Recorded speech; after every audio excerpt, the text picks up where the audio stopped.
Hello and welcome to Turn Our Time Tutorials. This video is on how to use the dictation feature on your iPad. The dictation feature can help you to save time when composing emails, text messages, notes, and much more. The dictation feature on your iPad, as of the newest software update 6.01, which was at the end of 2012, now has dictation tied to Siri. So if you go into your settings on your iPad, into General,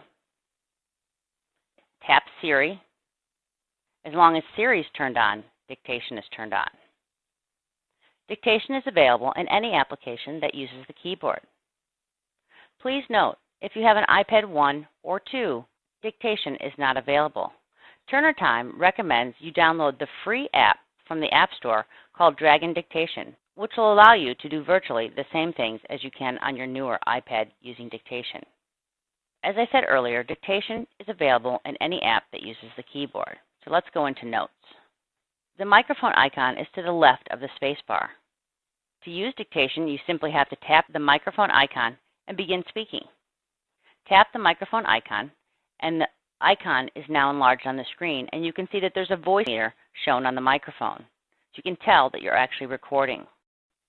To turn off dictation, tap anywhere on the screen. Everything that I said after tapping the microphone has been recorded. Please note, you'll need to speak punctuation when using the dictation feature on your iPad. So let's do another one. Tap the microphone icon. I enjoy using dictation on my iPad, comma. It's really quite simple, period. And now you can see that everything that I spoke has been typed on my iPad. Just make sure to check time you use dictation for correct punctuation and that the iPad understood all the words that you said.